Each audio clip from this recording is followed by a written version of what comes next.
The Beef and Barnsey Show, brought to you by Bowlersmart.com, trusted by bowlers around the world since 2004. By Lightning Strikes Bowl, home of Bowlers Mart Pro Shop. By Platinum Ford, drive the difference. By Fire Lake Bowling Center, 24 state-of-the-art lanes. By True Grit Coatings, drive on our passion. By Road to Grip, king of them all. By 900 Global, striking worldwide. What's going on, my friends? We are back. Well, I'm back. Chris is bowling today, so he is going to start in approximately an hour and a half. So I have drafted in the help of Mr. BowlTV himself, Mr. Mike Flanagan. So welcome to the show, Mike. How's it going? Hey, bud. It's great to be here. I think this is my third appearance, so I'm really happy. I'm really happy to be your a three-time guest, and also that you guys still have the show going. Because I remember when you started this show, it was during COVID, and I'm just so happy you guys have kept this thing rolling. I actually tune in more than you would think, so it's really cool, man. Well, I appreciate that, Mike. I still find it fun when I see other people live streaming and people using StreamYard. I think it's one of the things that makes me smirk the most. I did most of the groundwork to find something, and now almost the entire bowling industry except Storm uses StreamYard to do their streaming. So it's kind of fun. Yes, sir. We used it as the draft. We actually used it for the draft as well. I remember It was funny. You know, I'm like the tech guy that you guys would reach out to me for help. And I actually hit you guys up and said, hey, I'm doing this show. How are you doing this? So yeah, kudos to you, man. It says I'm not streaming on Facebook. Regina's watching on Facebook, so I think I am, Martin. I can check it. Well, like I say, I can see because there's a couple of people who are replying from Facebook, so that would be very strange if it wasn't. Yes, we are on Facebook. Matt Ogle. Yep. Hi, Matt. Yes, we are. So let's quickly have a little bit of a rundown. PBA 50. Usually the tour, when the same three people win every tournament, has now gone a complete 180, and every week a new person wins. The irony of this is Barnes is rooming or has stayed with almost every single person who's won. So talk a little bit about that. Dan Knowlton got his first title yesterday. If you would have told me that Dan Knowlton was going to win and he wasn't using that 1982 purple hammer, I would have been very surprised. So congrats to Don Knowlton. Michael Haggett, another one. So tell us a little bit about your adventures, because you've been out for most of the weeks on the senior tour, right? Actually, no, I have not actually, but I have kept dibs on what's going on. Yeah, I'm working about 120 days on the road this year, about a third of the year. Mm-hmm. And because I did the PBA tour, I was around 94, 95 at the end of May. So I got another 25 days on the road. So I did a little junior gold hosting of opening ceremonies, which was really a surreal moment for me. And then I came up here to join the boys for the PBA 50 World Series of Bowling. So I'm helping them out because it's pretty long days. I got some regionals coming up in Ohio I'll be doing for BowlTV, and then Ron Moore's event will finish out my year. But I have been keeping up with it very much so. And you're absolutely right. You know, Barnes plays golf with Haggett and Dan Knowlton. So I think people are lining up for tee times with Barnes to get their next win out here. But Danny boy, he's a hell of a player, and he's got a lot of respect of a lot of the guys out here, and he runs around with the big dogs out here. I mean, you even saw John Burkett coming over with family on a phone and FaceTime and hugging him and everything else. So everybody was really happy for Dan. He was definitely a spirit animal out there getting it done, and he beat Troy Lint 2-0. And I think Lint kind of got a little caught up on that pair. He had really good ball reaction on all the other pairs, but on that left lane in particular, some topography or just the way that it played that particular night, he had a really hard time getting to the pocket and hitting flush. And Dan Knowlton stood up and he delivered when he needed to and doubled in the 10th frame and got her done. So congratulations to Dan. A very heartfelt win last night right here in Jackson. Yeah. Troy Lint was actually staying in the house with Barnes also the week he won. And I know that Chris has actually since started rooming with JJ. So I think he's just trying to expand his friendships to people who are, winners. It was funny that you said that people are lining up for a tea time, because there was a time on the PBA tour where people were lining up to bowl Barnes in the title match. Yeah. So, Chris isn't here to defend himself, so I'll club him from the Cliff says Dan deserves it. He has worked hard and been close the last few years. Yes, he has. He's a good dude as well. So it would have been better if he could have spared that 4-pin. That's a show joke. He crossed Chris Player of the Year by not sparing the 4-pin. He let Hess win by missing the 4-pin at the Masters, and then Hess proceeded to win all of the majors. Just make the 4-pin, Don. Hey, RTR Bowling, thanks for the super chat. He says, hey, I owed you 803 and 805 first 2 sets in league with the Storm Summit on your recommendation. Love Mike Flanagan on the show as well. There you go. Mike has fans. Mr. Inside Bowling himself. So let's go to the draft.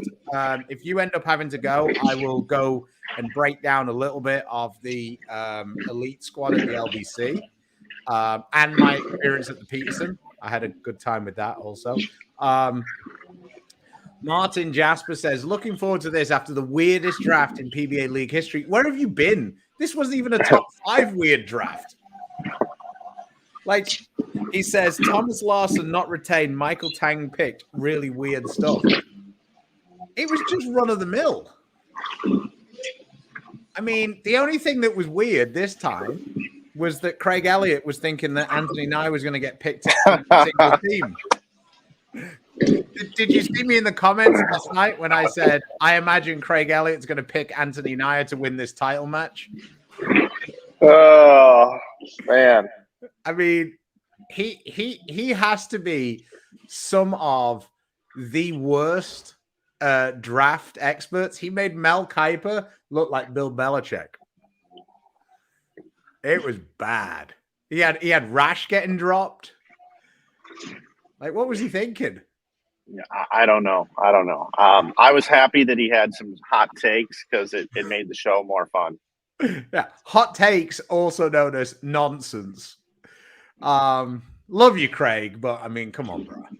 Come on. Packy being dropped by Portland was disgusting by Tim Mack. The big nasty wouldn't have been picked as number 1 like Packy did. Yeah, but Wes has thrown all the big shots for that team. Cliff says he had Skip Bayless style hot takes. Craig says can't go chalk all day. Yeah, but you tried to write with a black marker on a blackboard. Like, it wasn't chalk. It was just like, whoa. So I really should have a graphic here, but I can't be bothered to find one. So anyway, first up was Packy going to the Carolyn's team, NYC. I think that was a pretty good fit with their group. They didn't have a lefty. They kind of had the house thing going on. I think most people thought that was. I think if it had been somebody other than Carolyn picking, they would have thought that Packy was like an absolute lock. But Carolyn has some interesting ideas over the times. Then I feel like the top 5, I don't know about you, Mike. I felt like the top 5 was pretty much going to be the top 5. It was just which order they ended up going in. I didn't really see anybody else going in that top 5 when it was Packy, Santu, Kevin McCune, Kevin Williams, and Cooley. But what were your thoughts there, Mike? Yeah, I didn't prep a whole lot for this thing. And I know that the way that the thing gets picked, it's I kind of gave up on trying to figure this stuff out. But yes, I agree. It kind of, I've known Kevin Williams for a long time, being from Missouri, and he kind of snuck up on me as like a surefire top 5, right? Because this is the first year that I think he would be mentioned in that category. So, I was actually pleased to see that Kevin was that highly respected on the mock draft boards, and like what you just said was a high compliment. Those were the 5 obvious choices. So, I thought that was kind of cool. I was actually quite surprised he got dropped. I thought he would have been a nice fit with EJ and Simo. I feel like Dell decided he didn't want him because he couldn't have got him back. Mm-hmm. Like, I didn't feel like he was going to get him back. So that was interesting, for sure. But he could have gotten Hoope probably back. Hoope would have probably. Yeah. But I mean, Mitch has struck a lot in those sort of formats. He's very good on that particular pattern. That's another thing that people maybe haven't focused in on so much. We bowl on the same pattern every year, and it is the pattern that we use for half of the doubles. And Mitch just came off the win in the PBA doubles on the Roth pattern, so that probably factored in a little bit to the decision to go with Mitch. Then moving on to Baker's team, he took Santu. Santu's obviously bowled really well this season, especially at the World Series. I would have said my only hesitation with Santu was I think he's going to be a person that's a little awkward to bowl Baker with. Baker qualifying is going to be a bit challenging with him. Just because of how much he hooks the ball all the time. But it kind of rounded their team out. They have a pretty powerful team with Doherty, Vi, and Svensson. They've clearly got the highest rev rate. Even if they had somebody with 0 rev rate as their last person, they would still probably have the highest rev rate in the whole league with those 4 guys. Yeah, absolutely. And then we went with Kevin McCune. Kevin was really the person we wanted to round out our team.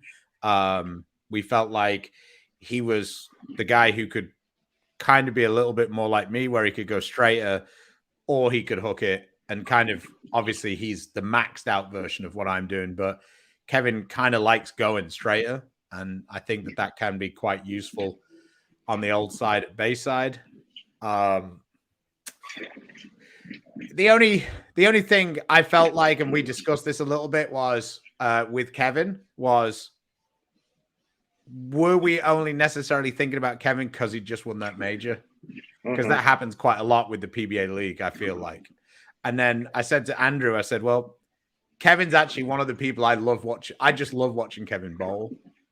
And as long as we can cut out some of the Eugeneisms he has in him, where he decides to start bowling 2-handed mid-game or something, I think. Do you see much of Kevin being in the area you are? No, I don't. I just watched him all the time on the tour this year and saw him break out for the season, and he was able to win himself an exempt spot the year before, and I just watched him bowl, and everybody said this guy is going to be really good, and I saw him bowl well and stay composed most of the time. I think in the league environment, with a manager around and all these other people he'd be letting down if he were to do any shenanigans, goofy stuff, I think you're going to get the most predictable version of Kevin McCune in that environment, especially his first year being a freshman coming in, Yeah, like I said, I'm only really teasing him because I bowled with him in Wichita, and he like just one game he decided to bowl 200. Now he bowled 289. I was just like, yeah, okay, fuck off. Like, I didn't even really notice he was doing it to start with, and then I looked up and I was like, is this guy bowling 2-handed? Why? And he goes, it's because it's the only way I can throw it slow. Because he doesn't have as much backswing. So a couple of people, Nico says, morning. Martin, going to be very interesting this year. It always is. McCune will last longer in the league than Matt O'Grady. Well, probably. So anyway, then Dom's team took Kevin McCune. Historically, when they've had a lefty, they've done quite well. Williams. Sorry, Kevin Williams. Yeah, thank you. I should have just called him Kevin. Mm-hmm. We spend the whole time like Kevin. I told him for his PBA banner he should have applied to just have it say Kevin. Should have been like Prince. Exactly. I go, nobody else is going to want to spell Kevin that way, so you good. Then Cooley got picked. For those who like Facebook drama, that was disappointing because there would have been a like Facebook would have broken with everybody going off about Cooley not being picked. This is pretty funny. AJ Johnson. I don't know if it's a Eugenism, but he was throwing 14 at the LVC because he was hurting. Don't tell me that now, AJ. Why didn't you tell me that before the draft? So anyway, that was the next pick. Then who are we up to now? We're up to the 6th pick. Now, we're up to the Waco Wonders. I've got it right here. Waco Wonders. Of course, they took Simonelli. Yeah. They don't take this the wrong way, but they continue to be the oddest team in bowling. It's not necessarily anything bad about any of the players. It's just as a group of players. The only thing I like about them adding Simonelli to that group is Simonelli rooms with Sterner.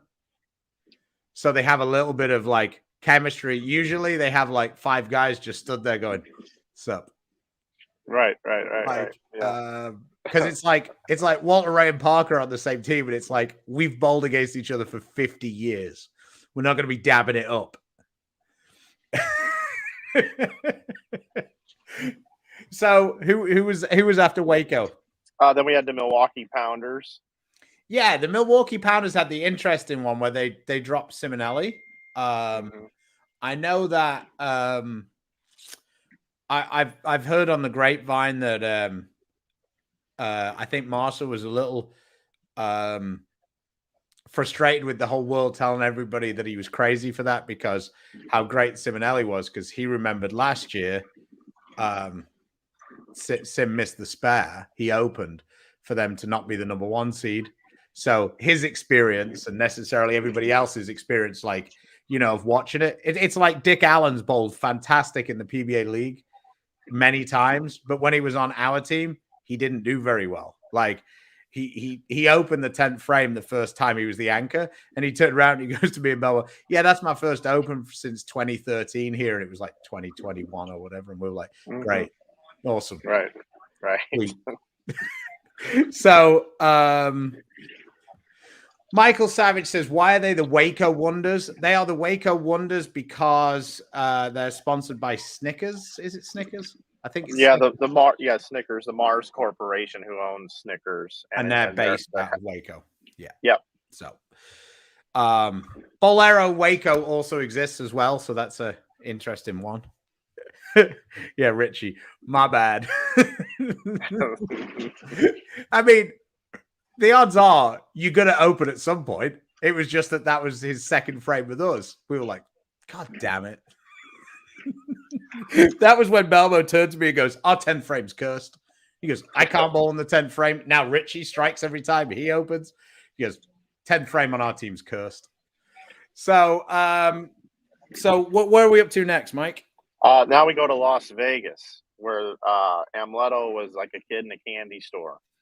Yeah, Amleto had made the announcement to his team that AJ was being cut and then changed his mind. And I text Frankie and I said, "When did you find out about that?" And he goes, "Right at the same time as you."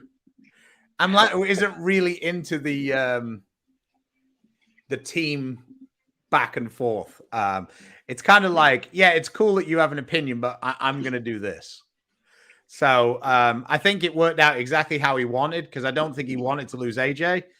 But I think that he felt like having Matt was crucial. And the board kind of came to him. AJ, me too. Had no idea. Yeah, AJ was not really pouting, but I think, nobody likes being dropped. Maybe that actually helped him. He had a chip on his shoulder when he went to the LBC thing on Monday night. Maybe Amleto was just playing with you, AJ. Well, I was thinking kind of the same thing. Amleto's not a guy that does mind games, though. He's just too nice. But the way the whole thing actually worked out, I kind of feel like this might actually help their team because, I think AJ might be like, oh, hell no, let's go, right? So I think this year could be pretty crazy. And I'll tell you what, I don't think there's been a time, I said this to Tom on the draft, and I'm no league expert. I've paid attention over the years, but I don't remember a team returning 100% intact. We did it one year. Oh, did you? Okay. How'd you guys fare the second time? Not very well. Really? Yeah, we came second, and our team was me, Belmo, Martin. They were our three, and then we had PA and Andres. Okay. And we kept PA and Andres, and we didn't draft Jesper, and that didn't work out very well for us. Okay. Martin screwed the pooch on that one because he had all the info on Jesper, and he said, "I'm not sure he's ready." And then Jesper proceeded to basically just strike every shot of that World Series after that. So, AJ goes, not too bad. I was good. Sure you were, bro. Sure you were. Even better, we got the same team. The plan worked all along. Yeah. Okay. Somebody just wrote here, Cooley not being picked would have been the greatest thing since Andrew Anderson not being picked this year. Social media would have gone mental. Yes, it would have done. Yeah. It would have been entertaining on the social media point of view, but it would have made a bit of a mockery of the league. Then who was up next? Was that Duke's team? Dallas next. Yeah, so Duke's team, he went with Maldonado. He's played on that team before a couple of times. So I think the only thing that was a bit odd this year with Norm's picks was he didn't just go, just Johnny Random that nobody really knew from nowhere. Right. And it's just like, I bowled a block next to this kid last year. He's going to be great. And then the guy just strike every ball. So they took Maldonado. I mean, I think that was, he's Doherty's bud. I think it was for team chemistry and stuff. I think that worked out pretty well. Yeah. And Tommy's buddy. So, yeah. So then who do we have up next? So then goes Portland, Timmy Mack with the double pick there. And he takes Graham Thaw. Yeah, I was about to say, Timmy didn't find somebody as nice as Baker last year. That wasn't Mark's best moment of his drafting career. I was tempted to ask Mark if he wanted to trade the second pick for the third pick just cause. So, yeah, he went with Graham Thaw. I think that is a high ceiling pick. I think when Graham gets comfortable, he strikes for days. Their team obviously has always had a lefty. So I think it kind of made sense. What did you think about their decision to not go the Bill Belichick route and keep Wes?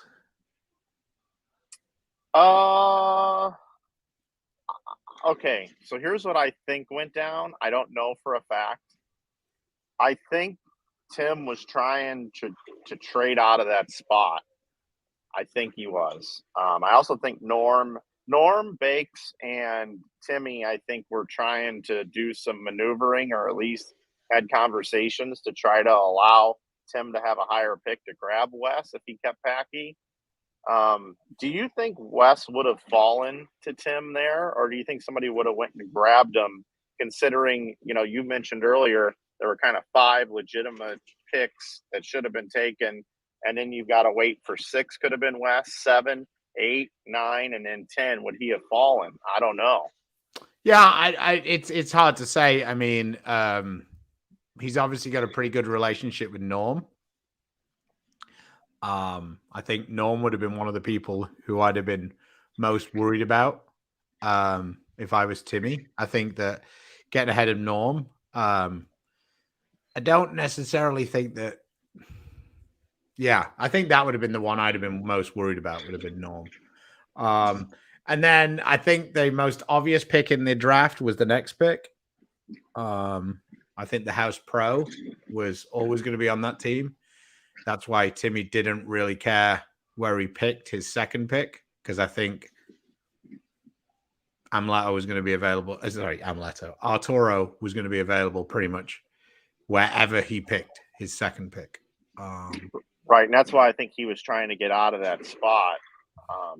Yeah, I just think that in the PBA League, I feel like in general, when we've drafted in the past, the guys are so tightly packed that nearly always the first 4 picks, 3 to 5 maybe, are like there's a gap between them and the next people in perception. Whether that's fair or not, that's just the way it is. And then the picks from like 4, 5 to about 12, 13, it's kind of like dealer's choice, really. You know, it's like whatever people really like the look of. Whether you're looking for a lefty or, you know, somebody for some reason, you keep the same team, whatever. So then Norm, the Dookie Pukies, as we can refer to them, as my as one of the guys on Sirius XM always refers to Dukas, the Dookie Pukies. So they took Barnes. It was good for us. It stopped us having an awkward conversation when we skipped on him. No, we had Chris penciled down for one of our picks on the way back, but we never really thought that was realistic. So he joins that team. I believe Tommy and Bill told him that quote, Norm never listens to us. We were 100% in on Cortez for this pick. Okay. I think they were just fucking with him. I think that they were just like, we didn't want you. We wanted a younger guy. I think that Barnes' response was, well, this makes it easier for you to get kept on the team next year. So, it might not have been Cortez. I think it might have been Keiko, actually. I can't remember, but either way, they were giving him a hard time. So I thought Brad Miller might have gone there. I know Brad had such a horrendous year on tour, but boy, Norm really loves Brad Miller. And I would guess that was in the topic of discussion at some point, and they're narrowing it down. I do feel like, though, Norm, people think that Norm does that, but I think if you look at Norm's picks over the years, most times they've been fairly analytical. So I think, when he picked BJ Moore, when nobody really was going to pick BJ Moore was still bowling quite well. I just think that Brad's just in a bad spot at the minute. He lacks a lot of confidence in what he's doing. And Brad just looks like he needs to go and bowl some local tournaments and try and, get some wins under his belt and just be a little bit more confident again. I agree 100%. I told he and Kyle both that if Brad really wants to do this bowling thing and really, get after it again, what a great story that could be, because the people on that channel that follow them, they've been rooting for them for being the underdogs. And once Kyle won a singles title, now the underdog story is Brad. Can he come back from this? And he needs to go out and bowl every weekend amateur tournament he can. He needs to bowl regionals. They need to vlog it. They need to put that whole story out there. But it's whether or not is Brad going to decide to want to put in that time, energy, effort, and work, or is he going to try a different route and just train and get ready for the PBA Tour? We'll see. Yeah, I don't believe that for the majority of the people, not bowling all the time is a good thing. I personally believe that to bowl for a living, you want to be bowling all the time and take advantage of everything you can. A lot of guys don't. I just feel like when you're not at that super elite level, that that top 4 or 5 guys, I just think it's really hard to bowl without bowling everything. mean, here's another guy, Sean Lavery. He bowls all the time. Maldonado bowls all the time. His brother bowls Sean's brother Anthony bowls all the time. Like, I bowl everything I can. Just, I'm almost getting the shakes. I'm not bowling this weekend because I'm on a bit of a heater at the minute in the local. Events. So yeah, it's yeah. I just think it's difficult, and I think that the YouTube channel is almost a negative to Brad, because I feel like it gives him it gives him that like fallback position. He doesn't need to make all of his money from bowling because he makes so much money from the YouTube side of it. So Robert Eddy, Mr. Lightning Strikes. Are you going to bowl that one? Bowl that one. Are you going to be at that one, Mike? That's a nice place to be. No. Fort Myers, Florida. Man, you should try and get that one. Yeah, well, dude, 120 days. PBA tour was a majority of my heavy lifting here. Yeah. Sean says, cashed in a regional, maybe, heater, because they always give me a hard time because I'm like the worst regional bowler in the history of mankind. So I bowl against Maldonado and Frankie all year on the PBA, and I beat them almost every week. We start bowling regionals. We can't get within 100 of them. Just terrible. Brad has the I'm a better coach than player moniker. Ooh, that's not saying much about his bowling. I don't know he's that great as a coach. The thing is you've got to coach all the time to be a good coach.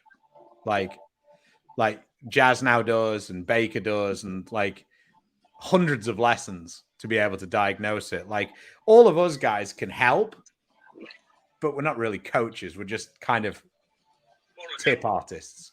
Anyway, let's quickly get back onto where we're at. So we're spinning back round to who lost in the final last year. So it's Las Vegas is next. Vegas. So they stayed with the same team. That was another deal where it looked like they were going to stay with the same roster, like you were talking about. Ildemaro was another pick that Amleto really likes. Ildemaro, knows him really well. Ildemaro's performed like Arturo pretty well in the PBA League. You could argue his performances on the PBA Tour don't necessarily warrant him being picked, but his performances in the PBA League do. So it's kind of, yeah, that's an odd one. What do you think about that, Mike? About like when guys are really down in the PBA, but they get picked for the PBA League because they've kind of done well for their teams previously. What's your thoughts? Well, there's the two ways of looking at it, right? There's the, hey, this guy, I know I can trust. I'm not going to get any drama out of this guy. He's going to be a good soldier. And, oh, by the way, when I've given him an opportunity in the past, he performed pretty well. So let's just ignore points, forget about how they've done or what they could have possibly earned to go at this prize fund, which we haven't even talked about yet. So I'm just going to take this guy. So, like, for instance, I was just looking up on the tour points here. Arturo Quintero, he's Mr. Bayside. He obviously performed well there. Tom even said that he was borderline maybe going to be MVP last year, right? Yeah. So he should be rewarded. But he was 66th in points, right? So now we're talking about Ildemaro. Ildemaro had to bowl PTQs. He wasn't even exempt, and he got picked over guys that are in the TOC, right? So I'm trying to look up Ildemaro's. He was 63rd.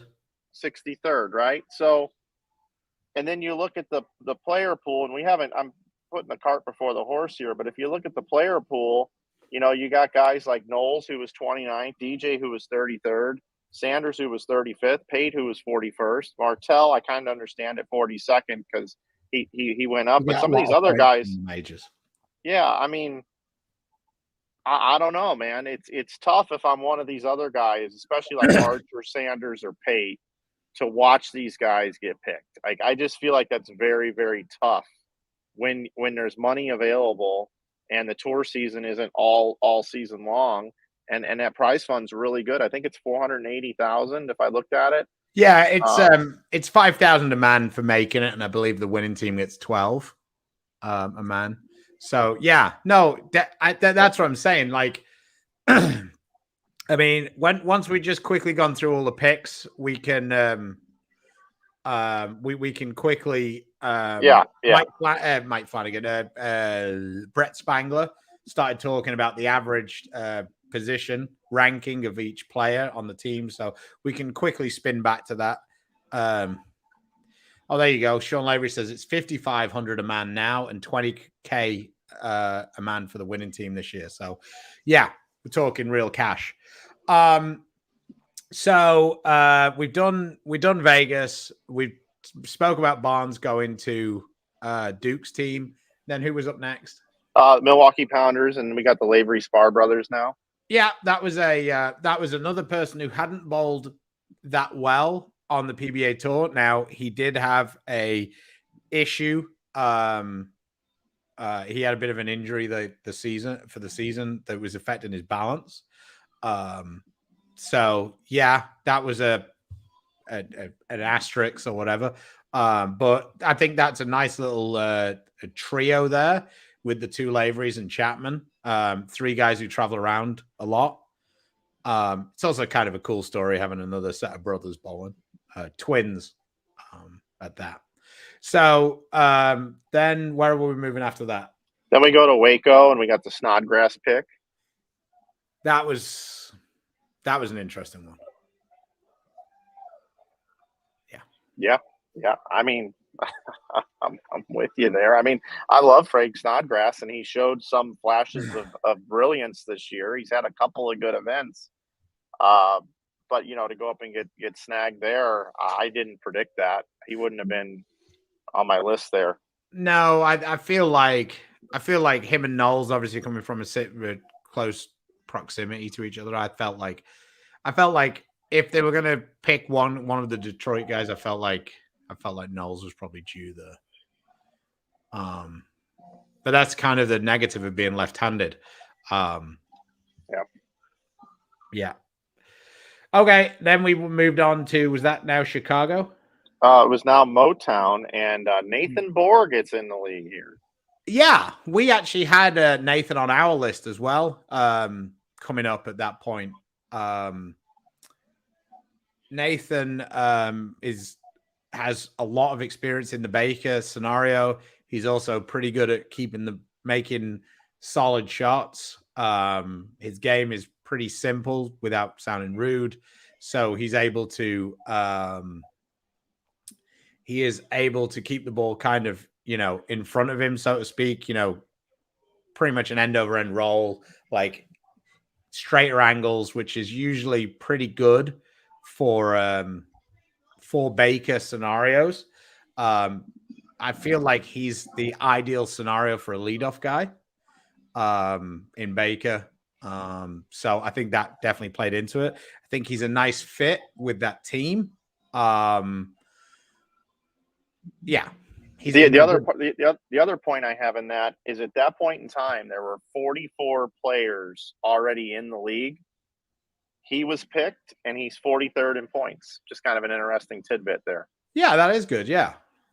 So he was kind of picked in his round, so to speak, where he was supposed to go based off the chart, right? The flow chart. So now, obviously, if you were doing best available, that would be different based on the points or whatever. But those things are always very subjective. And I think he's another set of eyes for his team as well. I think he's a very good, hey, this is what I'm seeing, reporting back. And I think you nailed it with leadoff bowler. And then you've also got a little motive connection there as well with EJ. And I think, with EJ and Simo, Dell has struggled with those two to have any success at winning. And maybe Bohr is the glue that can help pull all that together. Yeah, I felt like that was part of me felt like that suggested to me that Simo may have had a little more pull on that team than EJ, because I felt like Zach might have been an option, Zach Tackett, in in that spot. Zach was another guy in the top 50 or very close to it who didn't get an opportunity, bowled well towards the end of the year, and also coming out of the PTQs every week. Because that's one other thing you've got to weigh. A guy who was in the top 50 who finished outside of the top 50, but way worse than a guy who was having to PTQ every week who just missed the top 50. Because, of course, you've got no guaranteed points. You got a lot more pressure on you every time. So that was another part to think about it. Then this was Dom's team, right? Chicago next. Yep. Yeah, Dom's team took Keiko. I'm not going to even. I honestly, we've stood there with him going, Kauka. And every time he says it, he goes, no. And Santu goes, I think that's really close. And he's like, no. Yeah, I don't get it. I just say Kauka because that's what Rob Stone says. It's very close. It seems like the first part is cow. So either way, Keiko. So he got picked next. Dom actually texted me. He goes, what's wrong with him? Like, he made it through the PTQ every week. He's in 20th in points. And like, for me, the only thing I think will be interesting is with his style and how unique he is and how much of a touch player he is, I think it could be quite difficult having 20 minutes off between shots in the Baker scenario. But we'll see. You know, he doesn't have that much experience of that type of scenario, but we will see. I sat next to the couch in the bar here for a second after the draft. I just sat down because he was grabbing some lunch there and here at Jack 60, and he goes, Michael, what's the story on Kauka? Because my guys were like, this guy can play, and I've never seen him bowl before.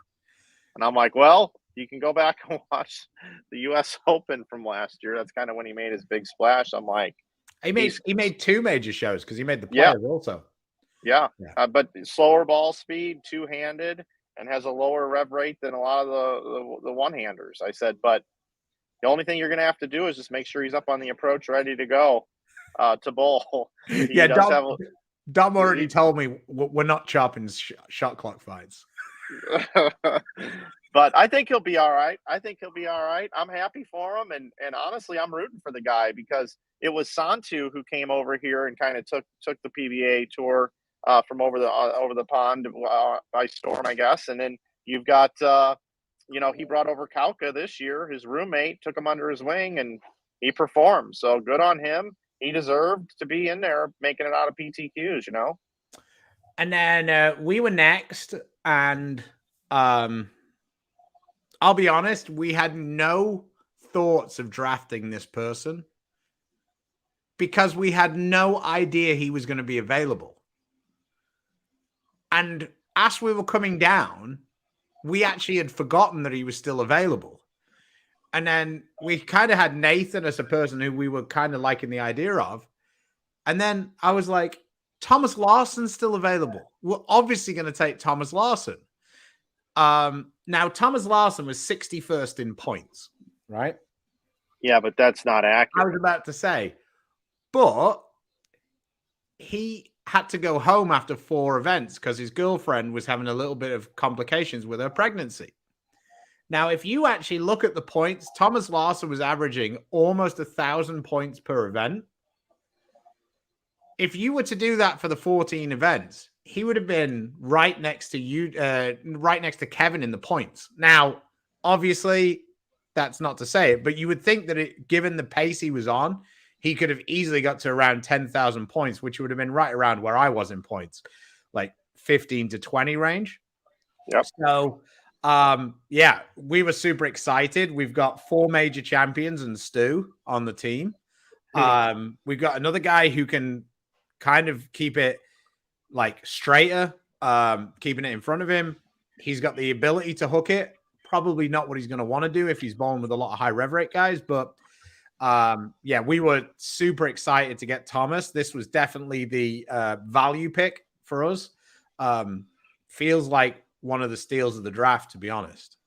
And he can actually get in and kind of hook it. He's shown he can play in or direct. He can play fallback. He can also play straight, right? So if McCune is playing straighter. Larson could play straighter. You obviously, I mean, you're very versatile, but you can play straighter if you want. And then Belmo can kind of keep to himself. And then you got, Jacob over on his side of the lane. You might have three guys that are kind of, you might have three guys that can kind of line up off each other and play kind of same zones. 100%. Yeah. Like when we're going straighter, I think the three of us can like kind of do it. Like I would say that Thomas has the most release skills for going straighter, whereas me and Kevin have more of the throw the heater, Ricky. So yeah, we were super excited to add Thomas to the group. So anyway, next was of course Dallas. Sorry, not Dallas. Silver Lake.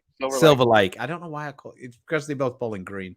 I think they should go back to the purple outfits, by the way.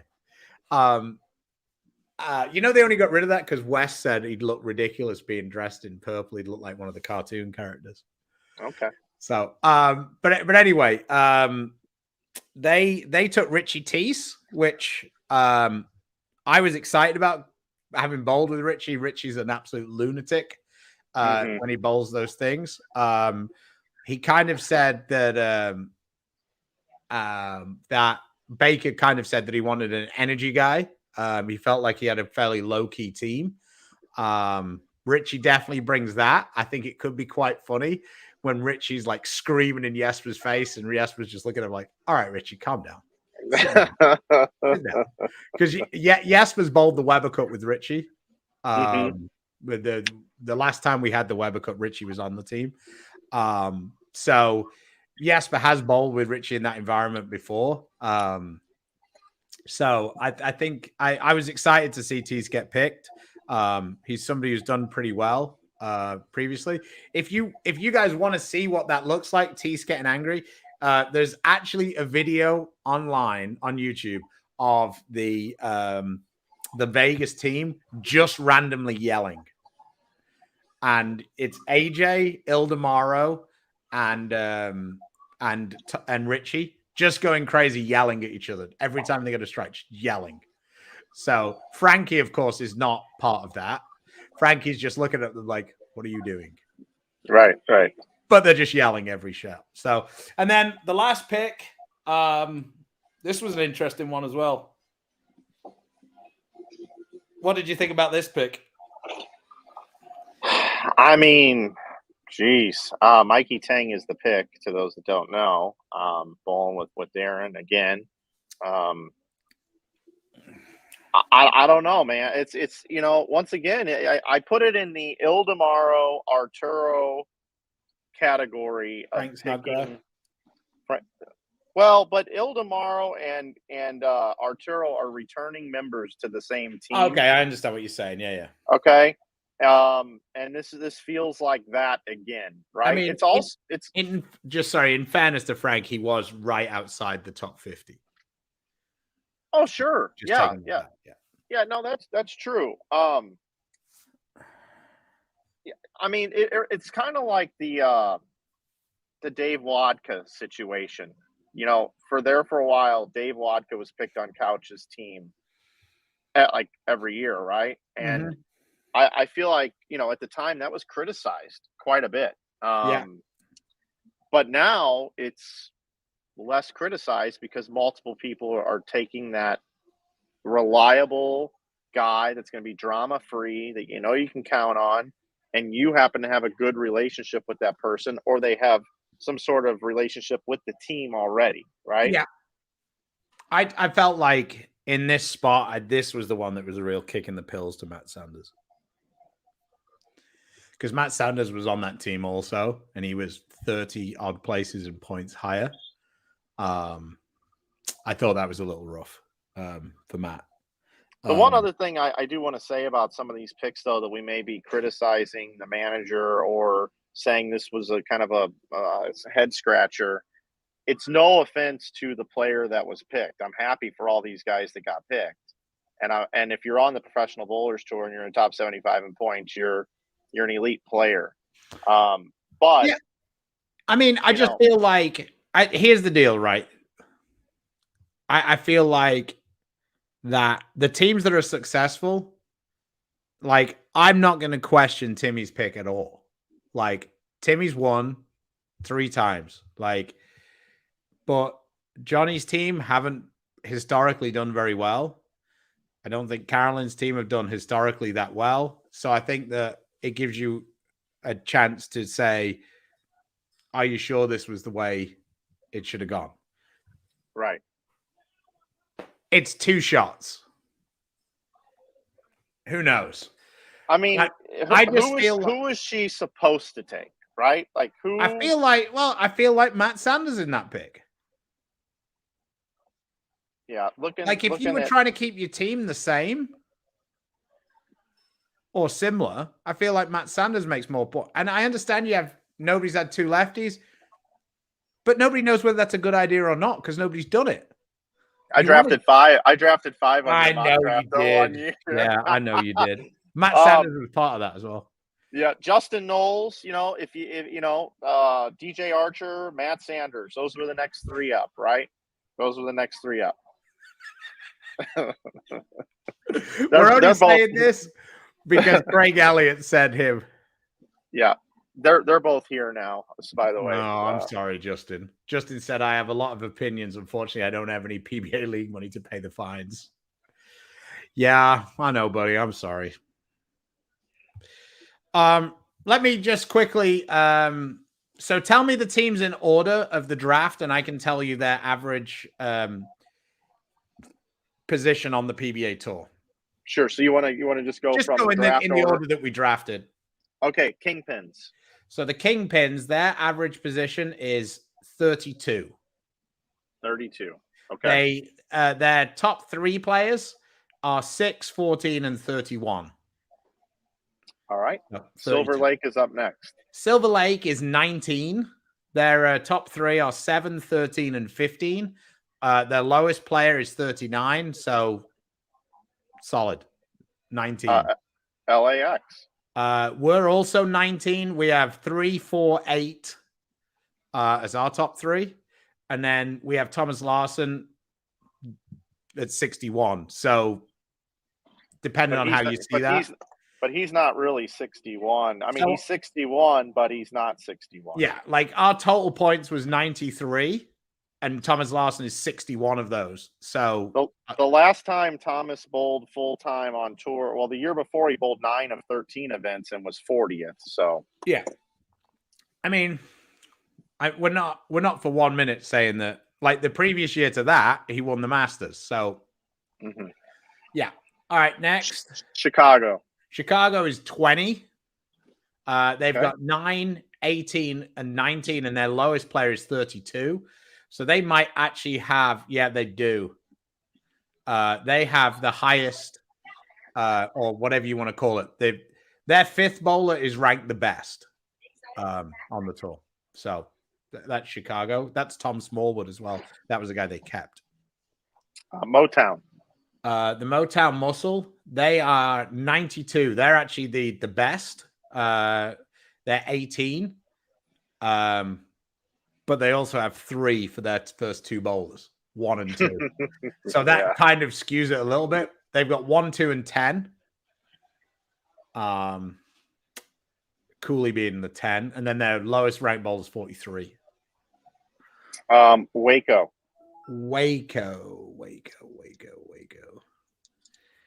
Where did I put that? What did I call them? What was it? The Wonder? Isn't Snickers? 7. Yeah, I'm looking at the list and I'm like, did I call them something else? Well, the Infinite or the I did. Suite. I did. I called them Brooklyn. That's why, because that's what they were always called. So Brooklyn, 52. Now, bearing in mind, there's only 50 people in the draft. So, yeah, they had their best 3 were 25, 44, and 52. So, yeah. So their 3rd best bowler is 20 spots below Chicago's 5th bowler. For perspective. Like, now, you've got Parker Bone on there. He didn't bowl every week. You got BJ Moore. he doesn't bowl every single week. So just to put in a bit of perspective, they had 260 total ranking points. And there's 1, 2, 3, 4 teams who have less than 100. So yeah, that's just perspective. And we're not necessarily saying that this is the best thing for it. We're just giving the perspective. Yeah, Milwaukee. Yeah, they are their average is 35. They've got 22, 28, and 30. Now, obviously, they would be a little bit higher, but they've got 2 guys on their team who were both injured during the year. Rash missed quite a few tournaments, and Anthony had an issue with his ear that he's getting taken care of later in the year. He's actually had something done to it that's made it significantly better.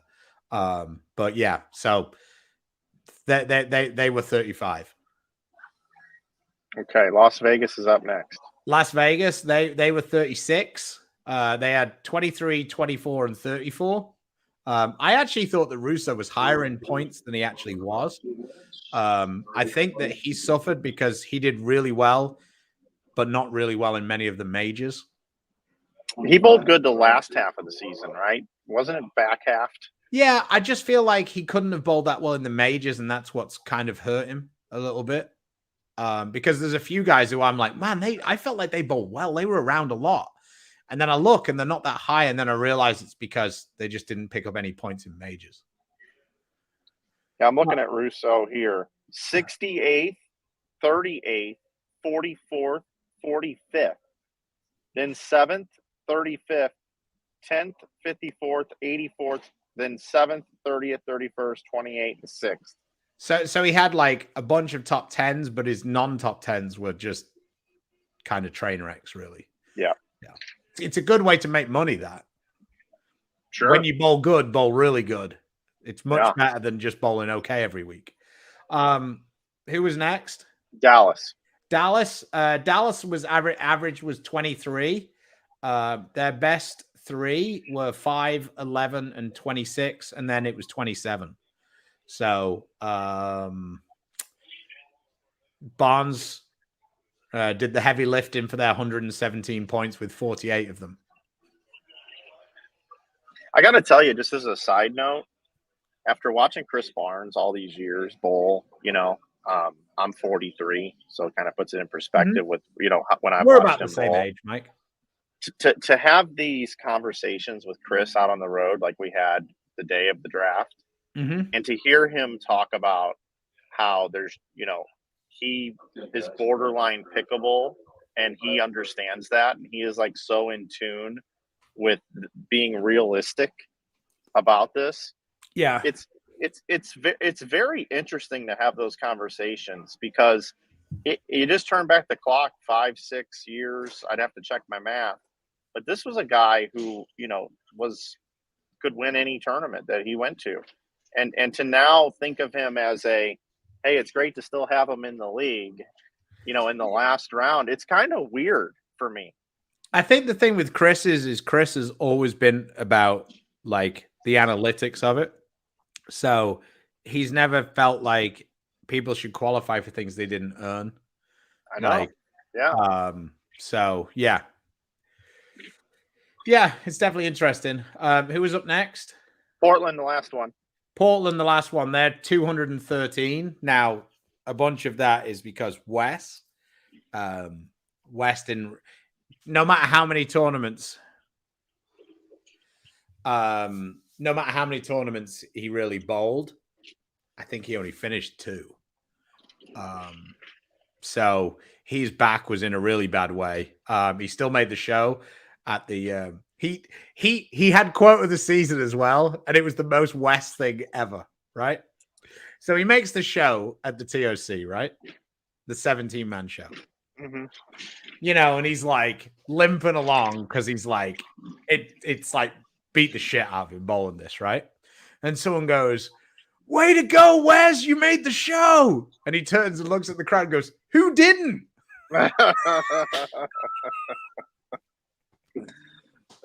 He's like, "Everybody made the show." And I was like, "Oh God." It was so West. But anyway, their best three are 12, 16, and then 45 is their third best player. So here's another guy who's very much into the real world, I guess is the best way of putting it. Richie says, you have to be. I honestly feel that when I'm let go, I'll probably be out for good. Yeah, I mean, I don't necessarily think that's true about Dick. I think that Richie's very good at reinventing himself, about finding new ways. I mean, I know that Dom, for example, is a person who has a lot of respect for Dick and his game, and is a lot of the time would often look to see where Dick was bowling the lanes because he was nearly always in the right spot. So yeah, I feel like we're going to see like Richie Allen 7.0 or whatever it'll be next season. Now that the teams are picked, are the managers allowed to make any trades with other managers? They are. Also, do you think it would be a good idea to add one more player to each team in case of injury because you might want to switch a player out? What if the extra player was picked from the top 10 of the PBA 50? Right. So we're not doing the PBA 50 thing, Regina, because this is the PBA Tour, not the PBA 50. So I think it's a better idea than it being from the PWBA Tour because, again, at least the PBA 50 players are PBA members. But if you ask Chris, Chris thinks it's ridiculous that people talk about putting the PBA 50 players in, even if that would be good for him. Yeah, he told me the same thing. I feel like that the PBA League, while being competitive, is like somewhat the showcase event for players. And the amount of players who have had a opportunity in the PBA League and then come out and been great players because they've had that confidence of the PBA League. There's been a lot of guys who've done well. And I think that that's kind of the direction it needs to go. But that's just me. But that kind of wraps it up, I think. Again, it's all for nothing. We talk a lot of bullshit about the PBA League. It's fun for content. I like guys tuning in, having fun with it. Do we take it way more seriously than it needs to be taken? Absolutely. And just look at the NFL draft. Nobody knows anything. And, you know, one guy gets hot. They bowl great. I mean, Arturo struck almost every single shot in the final. And he was yelling at himself before he went up every single shot, screaming, Mikasa, Mikasa, Mikasa. And he went up and he threw a strike. And Randy and Rob Stone spent the entire time telling us how he needed to calm down. And after he had about 8 in a row, he finally missed. And they said, see, we told you needed to calm down. I'm like, he literally struck every shot. So it was like one of those, like, I'm determined to be right. And I'm going to, as soon as I am right, I'm going to say I was right. Even though his strike percentage was like 87%. So Dick says, you will. He ditched the pinky finger. Oh, thank God. He had a pinky hole. Oh, yeah. Bill Spigner wrote about it. Yeah, it wasn't a good idea. So, thanks, Mike. I will. Yeah, can I run off all the players that did not get drafted just real quick? I just want to run through. I'm not going to give any analysis, but I just want to mention their names: Knowles, Archer, Sanders, Pate, Martell, Hess, Bowlby, Zach Tackett, Wilkins, Oscu, Shoemaker, Runk, Ascona, Lowe Jr., Grondin, Russell, Nair, Brad Miller, Matt Kuba, Cortez Shank, Trev Roberts, Mike Davidson, Halen, Kroll, Dombrowski, Brandon Novak, who was in the league last year, Martin Larson, who was in the league, and then Pete Weber and Walter Ray Williams Jr. out. Yeah. I mean, if you were to look at that list and you were to take a flyer, you know, like an upside flyer, you know what I mean? On somebody, not necessarily because they did well, like Justin Knowles, like obviously, or Matt Sanders or whatever, But if you were to take like a real like, you know, look at somebody and you're like, man, his upside is so high, but his floor is real low. Who do you like out of that list that you were like? Okay, so you're gonna call me a homer, and it's not Brad Miller. I like Boog Kroll. I was about to say the same thing. In a team environment, he is 100% hero or zero. Man, there is no in between. And he's a great kid, and I can see him in Bayside, and I can hear everybody going, Boog, Boog, Boog, Boog, come on, Booger, right? I mean, it would be unbelievable. People would probably show up dressed as boogers, right? So I don't know. I like Boog Kroll. I'm a huge Boog Kroll fan. I would love to see him in there. He has a huge upside. It's wild. But yeah. I could have seen that one.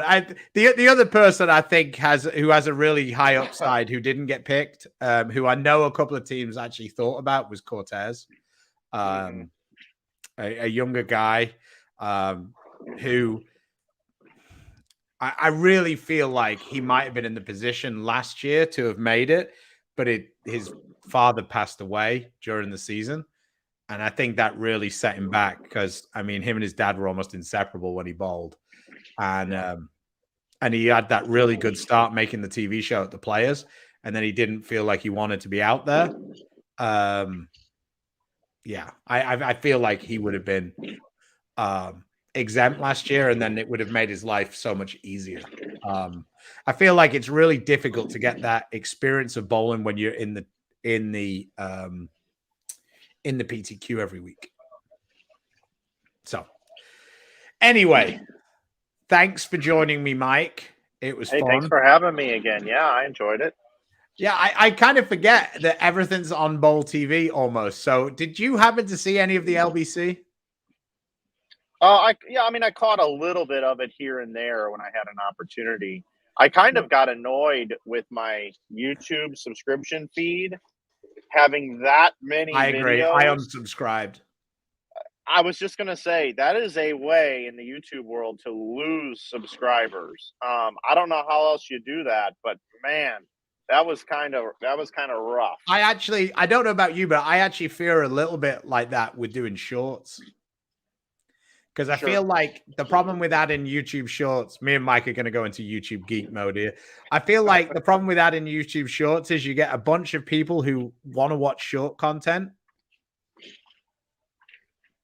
So you might have a number that's better, like total number, but then they're not people who want to watch long form video. So then when you put that up, then it doesn't make sense. So I don't really know what the answer is. I sort of half started a shorts channel. And I thought it was going to be really easy because the first one I put up, they threw me a bone and I got like 6,000. And then the next video I put up was Norm Duke getting this really cool messenger. And it was like Norm Duke throwing his arms around and like pointing to the camera and being like, you too can be Norm Duke. And it got like 47 views. Like literally it got less than 300 views. And I'm just like, okay, you were just throwing me a bone. But anyway, yeah, that was the only reason why I was asking was because the finish was like insane. Yeah. Like Ogle opened the 9th and 10th to miss by like 8 pins. Mm-hmm. Mm-hmm. So I did see that. Yeah. And of course, we got put in a situation where now the entire world thinks the seniors and the women are better than us because we bowled 4 on a pair with all the PBA guys and the lanes got totally trashed. And we had the lowest qualifying score for anybody. Our leader wouldn't have made it in any division. so that was pretty nice. But shout out to Jake Peters, AJ Johnson, and Tom Doherty for making it through. Good luck up in Bayside. We won't be cheering you on. Well, we might cheer Jake up. Jake's already won one bullshit event in Bayside. He won the one ball shootout last time, so he's going to go into that as the favorite. He's got form of winning the one ball shootouts in Bayside. There you go. Right. Well, have a spectacular day, Mike. Hopefully Chris will get through. We'll get through a couple of rounds today, put on a bit of a run and give me something to watch tonight. But yeah, keep up the good work. Thanks for coming on. You will be cheering for Verity. Don't like you. I was talking about the 3 PBA guys. I'm going to go cheer for the amateurs. There you go. All right. Well, thanks, Mike. Take care of yourself. Hopefully... BowlTV today, tomorrow, the rest of the week. PBA 50 World Series of Bowling inaugural event. Great players up here. Action starts in 18 minutes. If you're not subscribed, check out BowlTV. Sign up for it. You won't be disappointed. You can watch Chris bowl today. I was about to say shout out to Dave Smalls, another great host for the PBA. So, all right. Well, thanks, Mike. I appreciate you. Take care of yourself. Bye now. Be good, man. We'll see you. Well, that was the PBA draft. It was fun. I always like having a chat with Flanagan. So thank you for tuning in. Thanks for watching. Thanks for listening to us have put our spin on it. If you get a chance, please support the sponsors that support us. That is Storm, Rotogrip, 900 Global, Turbo, Vice, Coolwick. Who else? Who else sponsors us? 3G Shoes sponsors Chris. And then, of course, our friends at Lightning Strikes, Fire Lake Bowling Center, Platinum Ford, and Bowlers Mart. With that, I will see you next week. Yeah, you snooze, you lose, I guess. Watch it on the way back. Take care, and I will see you around. Bye-bye now.